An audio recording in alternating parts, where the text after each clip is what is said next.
terminer un message qu'on avait commencé. Amen. J'aime bien terminer ce que j'ai commencé. Amen. J'aime pas laisser les choses en plan. Alléluia. Et il y avait un message, amen, qui s'intitule « Plus blanc ou plus noir ». Alléluia. Et on n'avait pas eu, évidemment, le temps de l'achever. Alors ce soir, on va l'achever. Si vous voulez bien, on va lire dans Daniel, le prophète Daniel, chapitre 12. Daniel, chapitre 12. Et nous allons lire à partir du verset 9. Et ce qui nous intéresse particulièrement, c'est le verset 10. Daniel 12, verset 9, il est dit ici particulièrement, il répondit, va Daniel, car ces paroles seront tenues secrètes et scellées jusqu'au temps de la fin. Plusieurs seront purifiés, blanchis et épurés. Les méchants feront le mal, et aucun des méchants ne comprendra. Mais ceux qui auront de l'intelligence comprendront. Amen. Seigneur, nous voulons te bénir pour la méditation de ta parole, alors que nous venons de passer une période de prière. Nous te remercions pour le privilège qui est le nôtre, Seigneur, maintenant, d'entrer dans le parvis des Saintes Écritures. Merci Seigneur, parle à notre cœur encore aujourd'hui. Nous en avons besoin de cette parole, car nous ne pourrons pas vivre uniquement de salade, de fruits et de pommes de terre. Nous avons besoin de ta parole, Seigneur. Cette parole qui est une nourriture intérieure, une nourriture pour notre âme, Seigneur. Cette âme ne peut pas être nourrie autrement que par ta parole. Et nous te remercions maintenant, Seigneur, de nous placer à ta table au nom puissant de ton Fils Jésus. Amen. Et tout le peuple dit Amen. Alléluia. Gloire à Dieu. Que Dieu soit béni.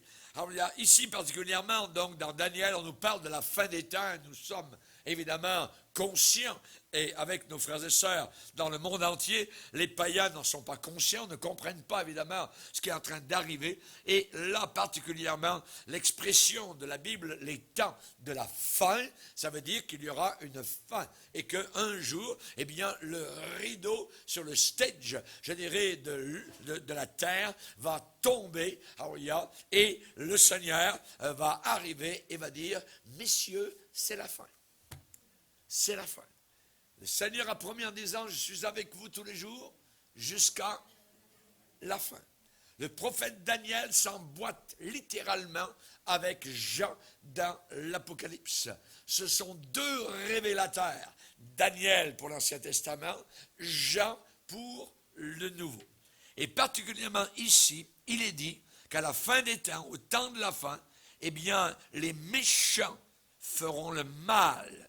Et aucun des méchants ne comprendra ce qui est en train de se passer, ce qui est en train d'arriver. Aucun ne comprendra, car leur méchanceté les aveugle, parce que le diable les aveugle, parce que leur sensualité les aveugle. Aucun des méchants ne comprendra. Mais, il y a un mais ceux qui auront de l'intelligence comprendront. Et la compréhension est quelque chose de très important pour nous qui sommes devenus des chrétiens. Auparavant, nous avions peut-être le nom, je dirais, de certaines religions sur notre front. Maintenant, c'est dans notre cœur que ça s'est passé. Nous avons le Seigneur lui-même. Amen. Et cette parole est devenue pour nous, je dirais, une nécessité, je dirais, journalière. Nous ne pouvons plus nous passer, je dirais, de la parole de Dieu. Nous ne pouvons plus nous passer des réunions, des rencontres fraternelles, des assemblées, des rassemblements, appelez cela comme vous le voulez, que ce soit sous un baobab en Afrique, que ce soit dans un lieu bien chauffé l'hiver au Canada, que ce soit ailleurs dans le monde, eh bien, nous aimons nous réunir, nous aimons nous rassembler, nous aimons entendre la parole de Dieu. Pourquoi? Parce que nous comprenons. Nous comprenons. Lorsqu'on a demandé à Jérusalem à un aveugle qui avait été guéri par le Seigneur, mais qu'est-ce qui s'est passé, et ainsi de suite, et quoi, et comment, et ainsi de suite. Il dit, je ne sais pas vraiment, mais je sais une chose, c'est que j'étais aveugle et que maintenant je vois. Alléluia. Gloire à Dieu. On n'a pas la réponse à toutes leurs questions, mais nous savons une chose, c'est que nous étions des aveugles et maintenant nous sommes des voyants. Nous sommes des gens qui voient, des gens qui comprennent. Alléluia. L'important pour nous maintenant, c'est de faire attention à ne pas perdre, évidemment, cette compréhension. Parce que cette compréhension, eh bien, je dois en prendre soin. Je dois l'améliorer. Je dois veiller sur cette compréhension. Et certains chrétiens qui sont évidemment très imprudents et qui font partie de ces vierges folles, eh bien, perdent tranquillement, je dirais, l'amour de la parole de Dieu, l'amour des réunions, l'amour du Seigneur, l'amour pour la sainteté, et ainsi de suite. Et le Seigneur est obligé de dire, mon peuple périt faute de connaissance. Amen. Nous ne voulons pas faire partie de ces gens-là qui se retirent pour se perdre, mais nous sommes de ceux et de celles qui ont la foi pour sauver leur âme. Alléluia. Gloire au Seigneur. Donc ici, il est dit qu'aucun des méchants ne comprendra, mais ceux qui auront de l'intelligence comprendront. Alléluia. Cette intelligence est quelque chose de formidable et de merveilleux. Aucun des méchants ne comprendra. Ça veut dire qu'ils vont réaliser. Ils vont réaliser qu'il y a quelque chose qui ne va pas. Il y a quelque chose qui ne fonctionne pas bien dans la machine, je dirais, du temps et des événements. Ils se rendent compte qu'il y a quelque chose. Mais ils n'en comprendront pas le véritable sens. Il n'y a que les chrétiens qui comprennent le véritable sens. Quand vous verrez ces choses, relevez la tête parce que votre rédemption est proche. Amen. Ça, c'est Jésus qui nous l'a dit. Et nous sommes devenus intelligents. Et personne n'est intelligent tant qu'il n'a pas donné véritablement sa vie au Seigneur Jésus-Christ. La véritable intelligence, eh bien, c'est de s'abandonner à son Créateur et à son Sauveur qui a tout porté, évidemment, pour nous à la croix du Calvaire. Maintenant, autour de nous, il y a beaucoup de personnes qui sont étonnées de la violence qui est en train de grimper dans le monde. Quand on vous dit aux nouvelles que la violence est en train de diminuer, tout ça, et de moins en moins, n'en croyez pas une minute, parce que derrière les médias, c'est Satan qui est là. Et Satan ment. La violence n'est pas en train de diminuer. Voyez, la violence est en train de monter partout autour de la terre. Les gens sont étonnés, oui c'est vrai, par cette violence, sont étonnés par l'anarchie qu'ils voient, mais ils ne comprennent pas ce qui cause les conditions. D'où ça vient, voyez, d'où ça vient. On donne à nos enfants du Ritalin, par exemple. C'est merveilleux, ces petits garçons qui sont un peu trop énervés. On va leur donner un petit peu de Ritalin. Ils ne comprennent pas que papa et maman sont divorcés, que l'enfant a besoin de son papa, a besoin de sa maman. Alors il devient tout excité, tout ça. Il y a du désordre, il y a la chicane dans le foyer. C'est les soucoupes volantes qui sont en train de traverser la cuisine, ainsi de suite. Et on se bat littéralement dans la maison. Quand l'enfant voit cela, mais il a peur. Il a peur, voyez, et il devient tout nerveux. Bon, on t'aime beaucoup, papa, maman, tout ça. Prends un petit peu de Ritalin, voyez. C'est pas là la réponse, voyez. C'est pas là du tout la réponse. Alors évidemment, on commence à faire des petits drogués dès le début de leur vie. Les païens ne comprennent pas. Ils ne comprennent pas ce qui cause les conditions. Alors, mais la Bible dit, mais, j'aime les mais de la Bible. Chaque fois que vous trouvez un mais dans la Bible, essayez de le souligner. Vous allez voir que d'un côté, c'est très, très sombre, mais de l'autre côté, il y a comme autre chose que Dieu est en train de faire, que Dieu, dans son amour, est en train d'accomplir. Mais ceux qui auront de l'intelligence comprendront. Voyez, nous ne sommes pas orgueilleux parce que nous disons que nous comprenons. Non, nous sommes humbles et nous disons nous comprenons.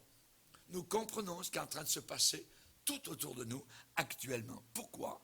Parce que ceux qui ont de l'intelligence comprennent parce qu'ils sont illuminés par le Saint-Esprit. C'est le Saint-Esprit qui a, je dirais, allumé notre lampe. Auparavant, la lampe elle était éteinte. Nous étions morts dans nos péchés. Voyez? Mais maintenant, cette âme est allumée, cette âme est vivante, cette âme comprend, cette âme a soif de Dieu, cette âme est dégoûtée du péché. Voyez? Et on sait qu'on est illuminé par le Saint-Esprit et on est illuminé par les Écritures. Par les Écritures. Les Écritures nous montrent, nous, quand on est jeune bébé, nouveau converti, on aime la parole de Dieu et on comprend so much, voyez, mais plus on grandit, oh, ah oui, voyez, et évidemment on est étonné et on grandit dans cette connaissance. Que Dieu soit glorifié, amen. Ceux qui auront de l'intelligence comprendront, parce qu'on est illuminé par cet esprit, et on est illuminé par les Écritures. Les Écritures, voyez. Lisez avec moi Psaume 119, verset 30. Psaume 119, verset 30. Il est dit ici dans ce psaume merveilleux, Psaume 119 et le verset 30. Je choisis la voie de la vérité, je place tes lois sous mes yeux. Je choisis, c'est un choix personnel, nous choisissons la voie de la vérité. Amen. On va lire un autre verset dans ce merveilleux psaume, le verset 130.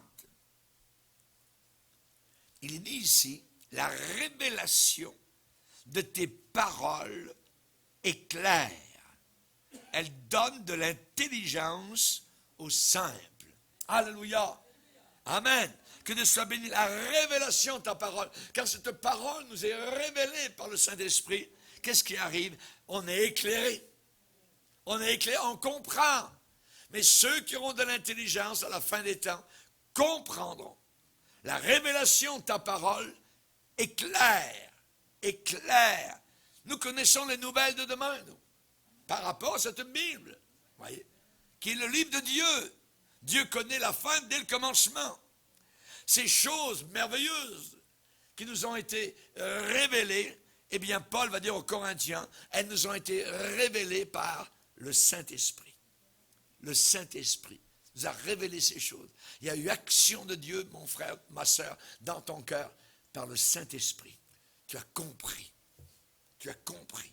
Amen. Révélé par le Saint-Esprit. Quand Jésus a vu ses disciples qui ne comprenaient pas les Écritures, quand il était ressuscité, Jésus leur a expliqué différentes choses. Il est dit que Jésus leur ouvrit l'esprit pour qu'ils comprennent les Écritures. C'est le Saint-Esprit, Jésus, le Père, qui nous aide dans la compréhension des événements que nous voyons tout autour de nous actuellement.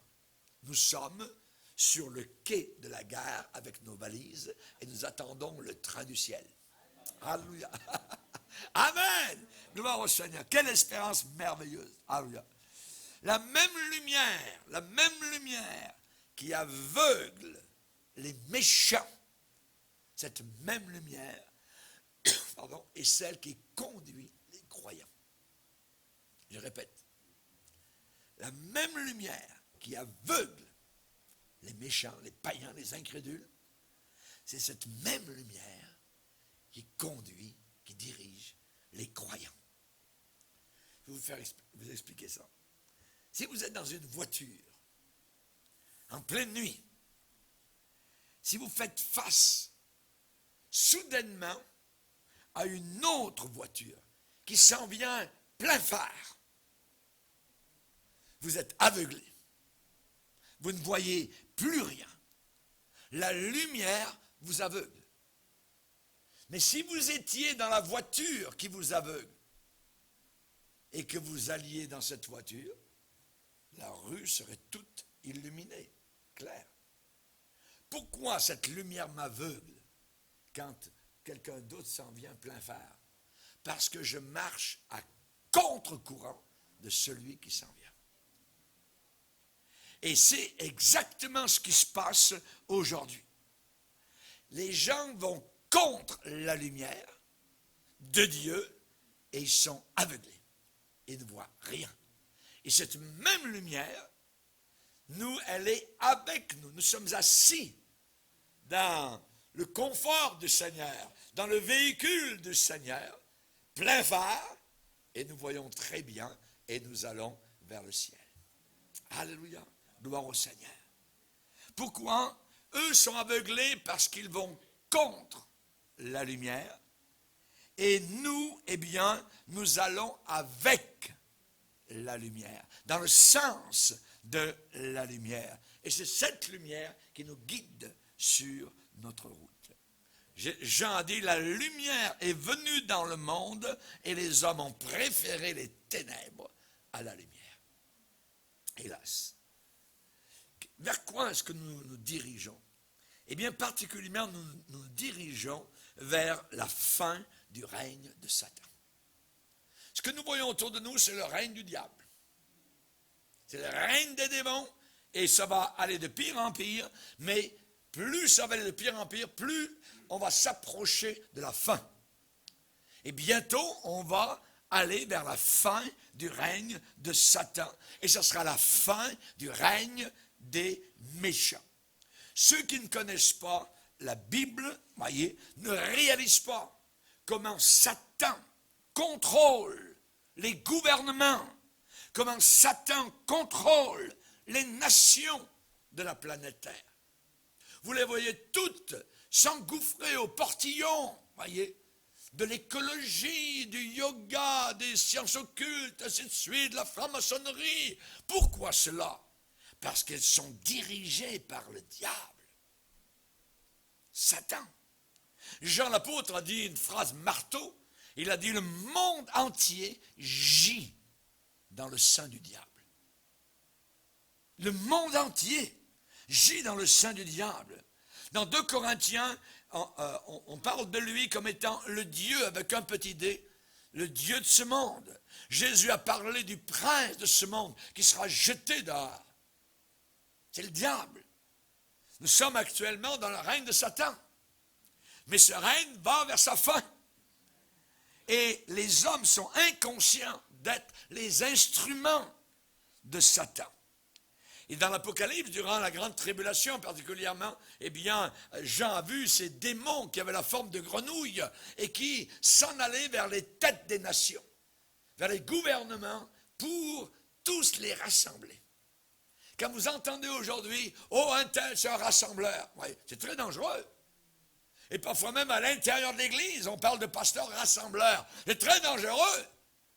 Pourquoi? Parce que ces gens-là rassemblent tout.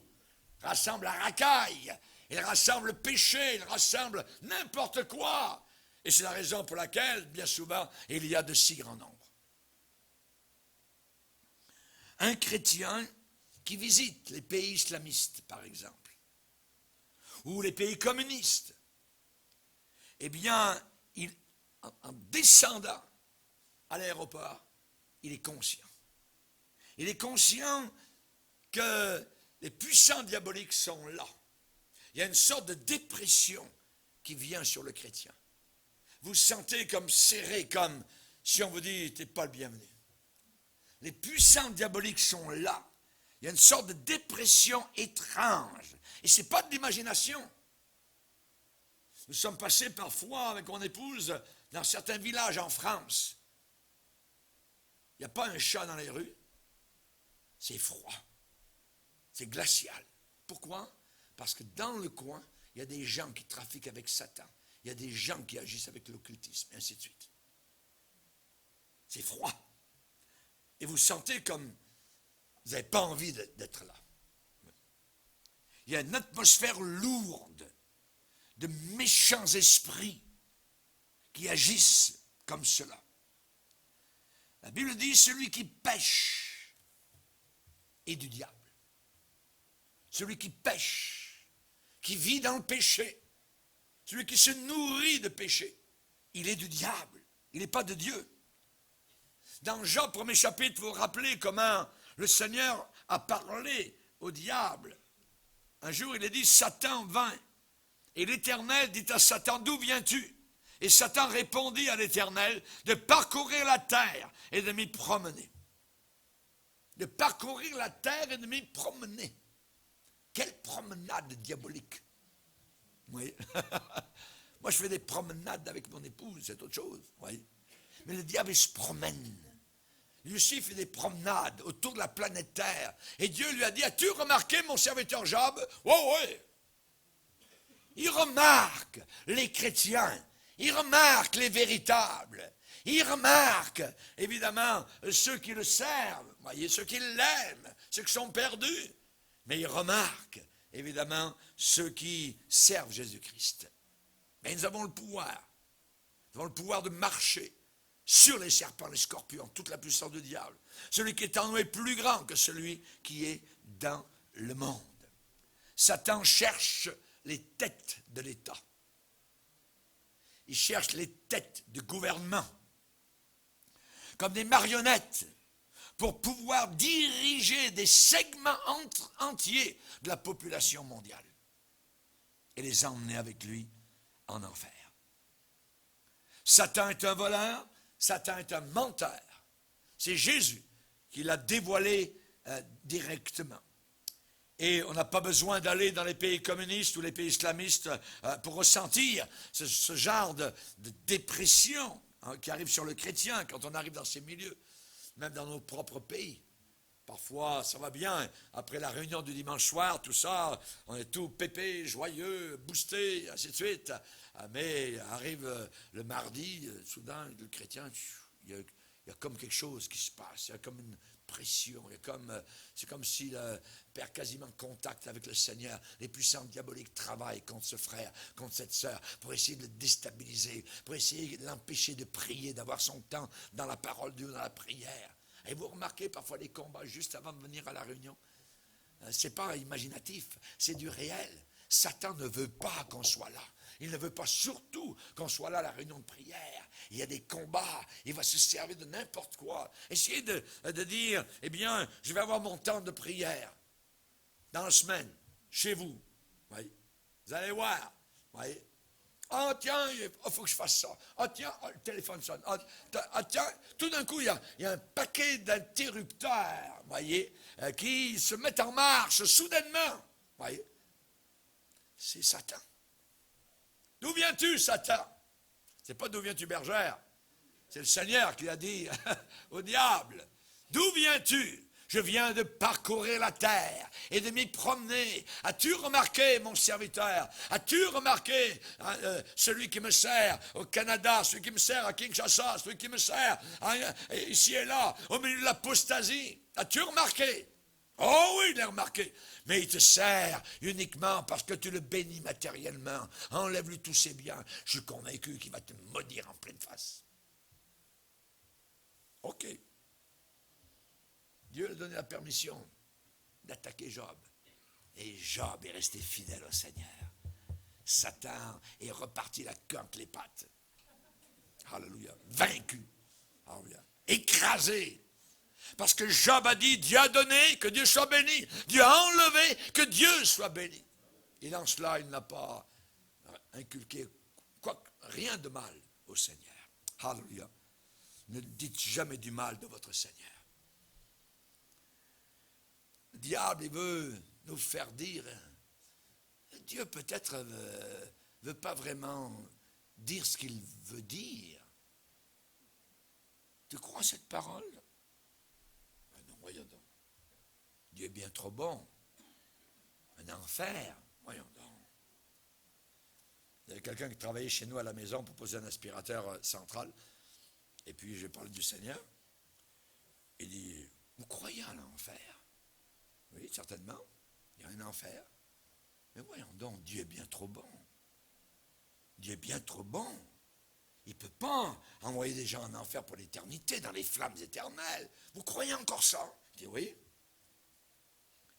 Aujourd'hui, non seulement des gens extérieurs, mais à l'intérieur des chrétiens ne croient même plus à ce que Jésus-Christ a enseigné. Et c'est là où le bas blesse. On n'a pas besoin d'aller dans les pays communistes pour ressentir cette sorte parfois de dépression, d'attaque personnelle. Vous n'avez qu'à regarder nos hôpitaux, ils sont remplis. Vous n'avez qu'à regarder nos prisons, remplies. Vous n'avez qu'à regarder nos cours de divorce, rempli. Voyez? On nous dit que 70% de ceux qui vivent un deuxième mariage, de nouveau, font échec. 70%. Restez avec celui que vous avez.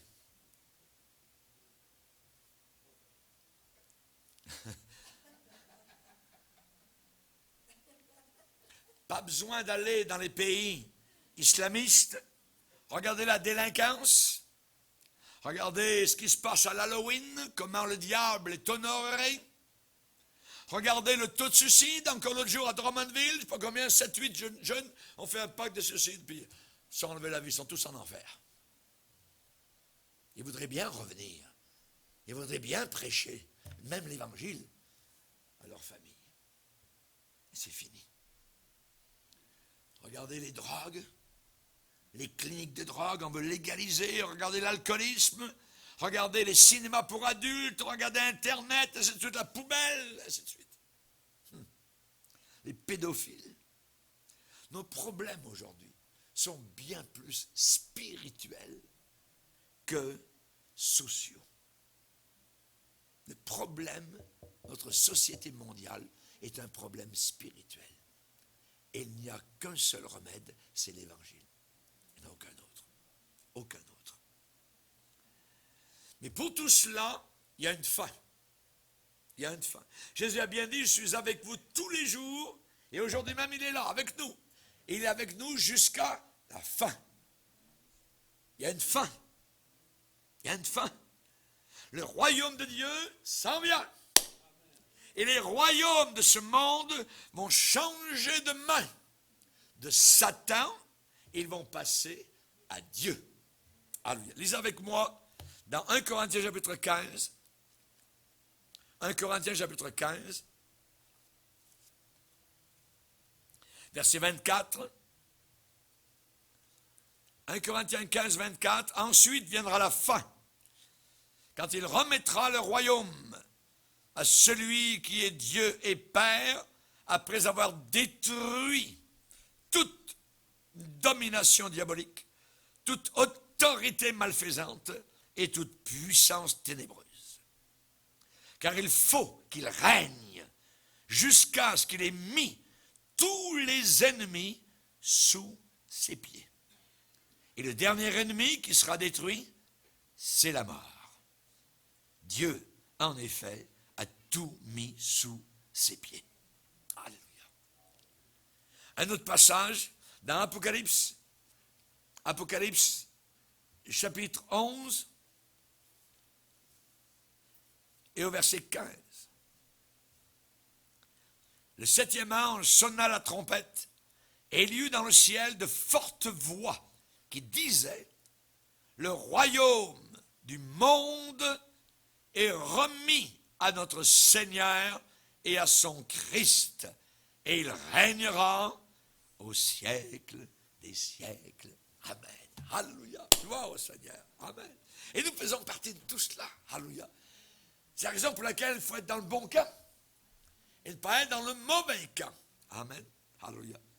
Chers amis, il y a une fin qui s'en vient. Malheur à la terre et à la mer, car le diable est descendu vers vous, animé d'une grande colère, sachant qu'il a peu de temps. Il y a une chose qu'il sait, c'est qu'il a très peu de temps. Il essaye d'emmener toute la génération de jeunes, même les vieillards. Avez-vous vu ces vieillards aujourd'hui qui convoitent, qui roulent, qui dansent, qui rockent même? Ça n'a aucun sens. Le diable les tient jusqu'à la fin pour qu'ils ne pensent pas à leur éternité. Satan va aller dans le feu éternel et il va emmener une multitude avec lui. Le diable qui les séduisait, fut jeté dans l'enfer et il sera tourmenté jour et nuit. Vous savez, Dieu a dit du temps de Noé, alors que l'évangile était prêché, alors que Noé était un témoin, alors que l'arche était en train de construite, mon esprit ne contestera pas à toujours avec l'homme. Mon Saint-Esprit ne contestera pas à toujours avec l'homme. Actuellement, l'Esprit de Dieu conteste avec les hommes. Il est en train de leur parler Nous, on ne s'en rend pas compte. Mais l'Esprit de Dieu travaille partout, d'une manière ou d'une autre. Il essaye, évidemment, donc de les convaincre de péché, de justice et du jugement. Et souvent, ils remettent, évidemment, ils repoussent cela. Un des plus grands mensonges de Satan, puis c'est un menteur, il raconte des mensonges. Je vais vous dire le plus grand des mensonges de Satan. Et vous l'avez entendu, et vous l'entendrez certainement encore. Un des plus grands mensonges du diable, c'est que Dieu est seulement un Dieu d'amour. Ça, c'est un des mensonges les pires du diable. Dieu est uniquement un Dieu d'amour. Et c'est complètement faux. Parce que Dieu est un Dieu d'amour, il est vrai, mais le diable oublie la suite. C'est que Dieu aussi est un Dieu de justice et de jugement. Et de jugement.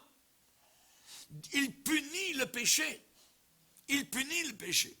Dieu a dit à l'époque de Noé, j'exterminerai de la face de la terre l'homme que j'ai créé, depuis l'homme jusqu'au bétail.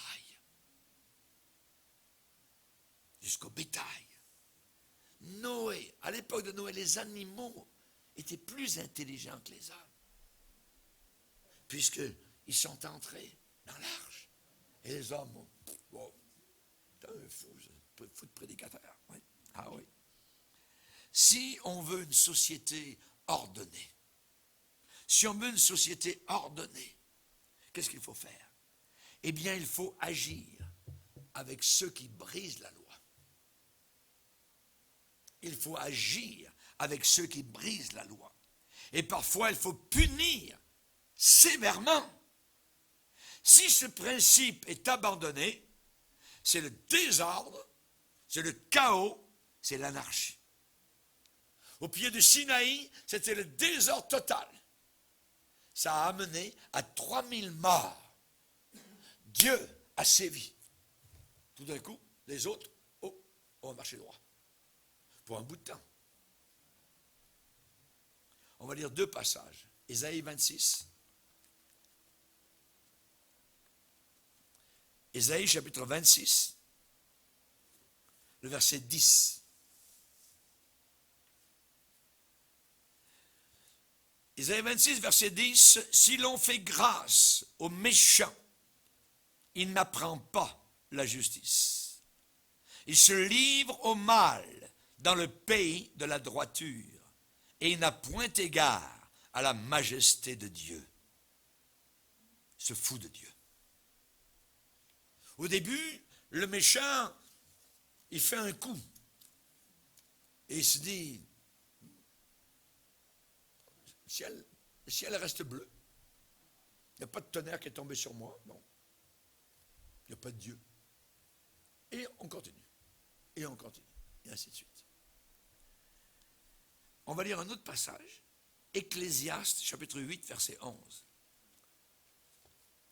Ecclésiaste, chapitre 8, et le verset 11.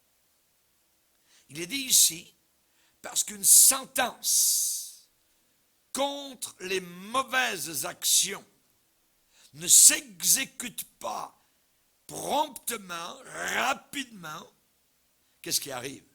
Le cœur des fils de l'homme se remplit en eux du désir de faire le mal. Moi, je bénis le Seigneur d'être né à une époque juste à la fin de la Deuxième Guerre mondiale. Tout le monde marchait, semblait droit, plus ou moins. Mais c'était une société qui avait vécu, évidemment, toutes sortes de mésaventures, de morts, de guerres, ainsi de suite, de tueries, ainsi de suite. Et les gens en avaient ras-le-bol. Et là, d'une certaine manière, quand ça marche comme cela, les églises se remplissent. Et ensuite, au bout de quelque temps, les églises se vident. Quand il n'y a plus rien. Lors du World Trade Center, aux États-Unis d'Amérique, les gens ont pris conscience que la mort pouvait arriver n'importe quand. Ils ont vu les images, ces tours immenses, ces hommes et ces femmes qui se jetaient dans le vide. Ils ont pris conscience, oh, qu'est-ce qui arrive?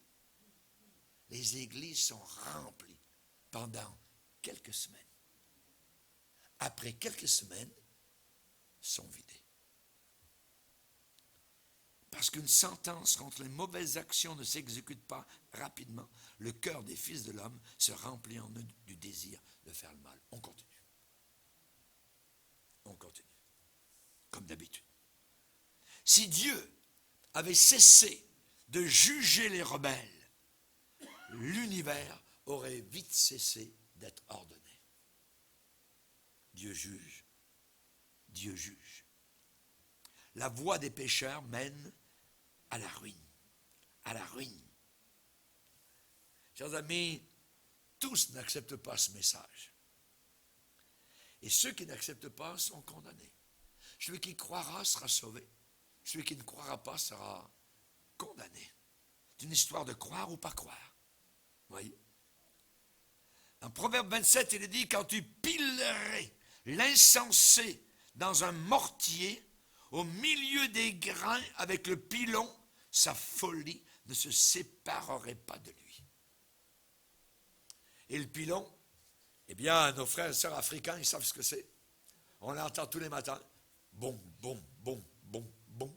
Voyez, on écrase le millet, on écrase donc pour la nourriture du jour. Et ici, il est dit, même si tu écrasais l'insensé, voyez, sa folie resterait collée à lui. L'insensé. Nous vivons dans une société insensée, totalement folle. Se pensant sages, ils sont devenus fous. Voilà ce que la Bible dit. Et Jésus est mort et il est ressuscité pour une seule chose, sauver. Sauver. Alléluia. Sauver. C'est seulement par miséricorde que Dieu a retenu si longtemps sa colère et son jugement. Et les païens nous doivent quelque chose. Ils nous doivent leur vie. Pourquoi? Parce que c'est à cause de nous que Dieu n'a pas encore jugé. Tant que Lot était à Sodome et Gomorrhe, Dieu n'avait pas jugé. C'est le jour où il est sorti que le jugement est tombé. Chers amis, quand nous allons sortir de ce monde, par la voie des airs, par l'enlèvement, alors, son Église étant là-haut, en sécurité, le jugement va tomber sur un monde impie. Les méchants ne comprendront pas. Aucun des méchants ne comprendra. Mais ceux qui auront de l'intelligence comprendront. Si vous êtes chrétien, continuez à être déterminés à combattre Satan, à combattre la chair, à combattre l'esprit du monde, la mondanité. Remets ton sort entre les mains de l'Éternel. Il va te soutenir et il ne permettra pas que tu chancelles. Il ne laissera pas chanceler le juste. Alléluia. Merci Seigneur.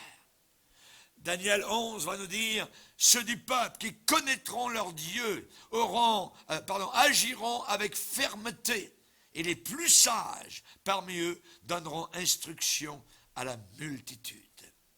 L'Esprit de Dieu qui est en vous, mes frères et mes sœurs, est bien plus grand et plus fort que l'esprit d'anarchie qui est dans le monde. Amen. Et si la personne n'est pas chrétien, quelqu'un m'écoute, alors votre péril est très très grand. Votre danger est immense. Est immense. Nul ne peut servir 2 maîtres à la fois. C'est impossible. On ne peut pas servir le monde et on ne peut pas servir Dieu. On ne peut pas aimer le monde et aimer Dieu. Non, non, non. Impossible. Impossible. Chers amis, il y a des multitudes qui ont touché le fond un jour, moralement et spirituellement. Et ces gens avaient pleinement l'intention, un jour, de se mettre en règle avec le Seigneur. Ils ne l'ont jamais fait. Et ils sont morts comme cela, sans Dieu, sans espérance. Et sont descendus au fond de l'enfer. Si nous entendions tous ces gens qui meurent, ces millions chaque jour autour de la terre, et qui descendent vers l'enfer, si nous les entendions maintenant, les grands de ce monde, les petits de ce monde, les pauvres, les riches, n'importe qui, en train de crier, ils ont commencé à crier, et ils vont continuer à crier pour toute l'éternité. Nous avons un rôle à jouer, que nous puissions continuer à le faire. Quand nous voyons ceux qui nous côtoient, à l'épicerie, ceux qui nous côtoient au bureau, ceux qui nous côtoient dans les autobus, dans le métro, dans les avions. Et on se dit, ils ne sont pas sauvés, ils sont perdus. Ils sont perdus. Voyez. Les lignes sont tracées, c'est d'un côté ou de l'autre. J'ai déjà bien dit, il y a deux chemins, il n'y a pas quatre, deux. Le chemin grand et large qui mène à la perdition et le chemin étroit qui mène au ciel. Nous sommes ce soir en train de prier et nous sommes là évidemment sur le chemin étroit. On n'est pas des milliers, c'est pas large. Heureux, grand peuple, non, heureux petit troupeau. Alléluia. Et je peux vous dire, au travers de la terre, j'ai voyagé dans beaucoup de pays de la terre, eh bien je peux vous dire que la plupart des églises, c'est des petits troupeaux. Des petits troupeaux. La moyenne, en Amérique du Nord, Canada, États-Unis, la moyenne des églises évangéliques, le nombre, c'est 120. C'est la moyenne. La moyenne. Ne regardez pas les gars là-bas au coin de la rue avec son millier. Voyez. Non, ça ne veut rien dire. L'Église catholique aussi, ils sont des milliers. Mormons, ils sont des milliers. Jéhovah, quand ils font leur rencontre dans les stades, tout ça, ils sont des milliers. Et tout, c'est tout faux. Il faut être dans la vérité. C'est cela qui est le principal. Amen. On va aller devant le Seigneur.